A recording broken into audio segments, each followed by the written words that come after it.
Now, there were more than 4,500 rough sleepers in England last year, according to government estimates. The overall number is slightly lower than the year before, but the number of people sleeping on the streets in London rose by 13%. And homeless charities say the estimates, which were collected on a single night, don't provide a full picture. Here's our social affairs correspondent, Michael Buchanan. Everyone calls it a young man's game. It shouldn't be no one's game. I had a board and I had my sleeping bag. Very nice. Oh, I had rats. You don't really sleep, do you? Just cat naps. This is England in 2019.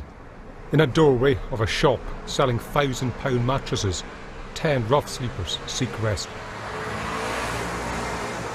More than 4,600 people sleep outside each night, 2% lower than last year, 165% higher than 2010. So I was in and out of doorways before, and my mate said, "Yeah, there's room in the tent for you."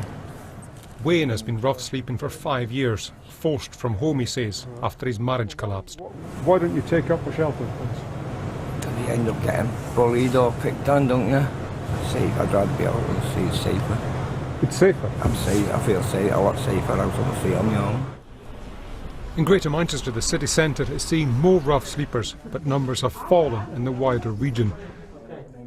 This newly opened hostel is part of an initiative by Mayor Andy Burnham to provide a bed to rough sleepers all winter. Everyone says, you know, I've got more lives than a family of cats, never mind one cat.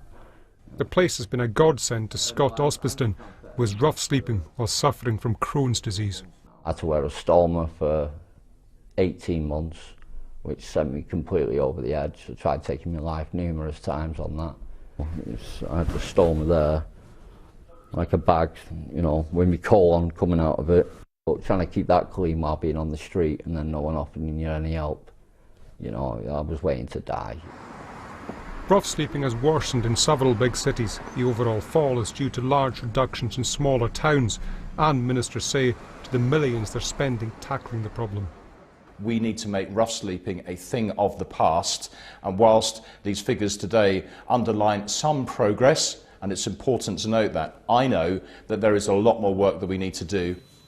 Today's numbers are a snapshot, a mixture of counts and estimates for one night in November. Both Labour and homeless groups say the real problem is much bigger, but the figures that really matter are resting in sleeping bags and doorways, and thousands of them need help tonight.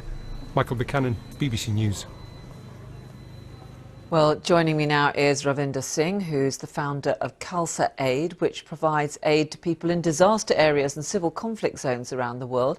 But tonight they're running a shelter for the homeless. Thank you very much indeed for joining us.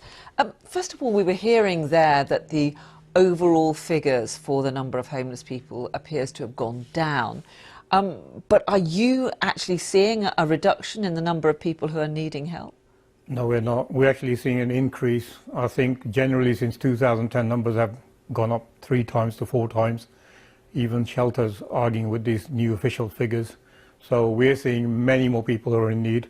There's the homeless and there's the vulnerable and also those who are struggling economically to make ends meet. So no, we're not seeing a drop. You're running a special project in Coventry tonight. Tell us about that. Well, our team is called a Langar Aid team. The Langar means the community kitchen in the Sikh faith. And the team is doing a fantastic work helping the local community in Coventry and surrounding towns with food drops to hostels and for the homeless since the last 4 or 5 years. So this year, the team approached the local group saying, look, let's do a bit more. When it's freezing weather like this, let's get together to help those who are most vulnerable, which are the homeless. So already in the last few weeks when it's been freezing weather, our team have provided beds, hot meal, hot drinks, even showers to people who are sleeping rough to say, look, come in.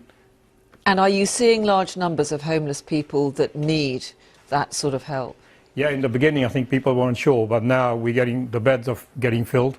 And then in emergency, when we have more people turning up, if the beds are no longer available, we work with other charities to house them for the night. So there is a network to catch anybody falling through as long as they walk into the centre. But there is increasing, the needs are increasing. So we're now looking into how we can increase the bedding, the facilities for those people in this sort of rough weather.